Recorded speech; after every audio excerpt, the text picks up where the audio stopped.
There was one young man. His name was Bhola. And Bhola was just like his name, very innocent. But the villagers and his family members, everybody started calling him idiot. This is how the world is. If you remain innocent, they feel you are idiot. And so that is how the family members, the villagers, everybody started labeling him as an idiot. And Bhola lived his life in his own way.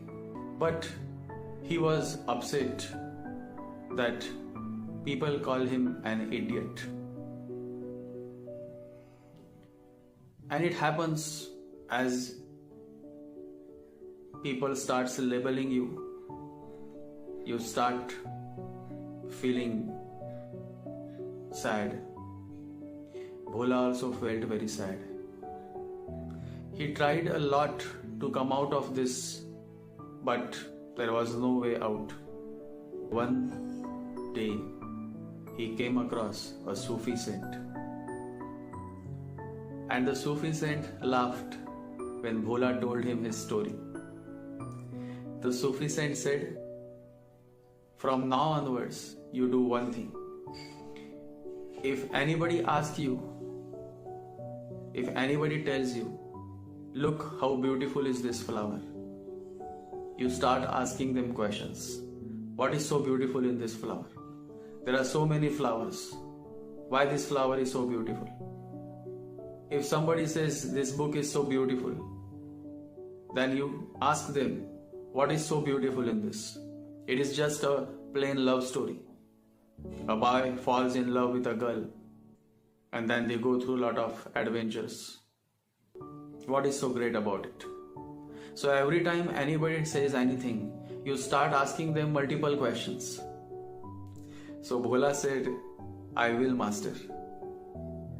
And the master said, I will come again in this village. By then, you will be a changed man. Bhola bowed before the master, and the master went away. After 3 years, the master came back in the same village.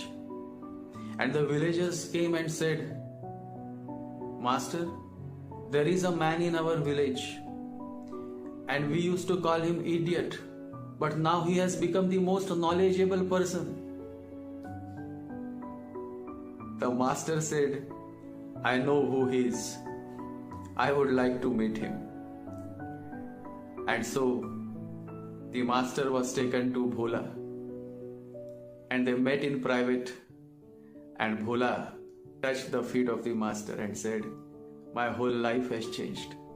I followed your instructions, and the more I started asking questions, intellectual questions, people started feeling, oh my God, this man is something.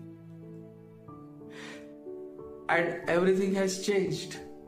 Now nobody calls me an idiot, when in reality I wasn't. So, this is how it is.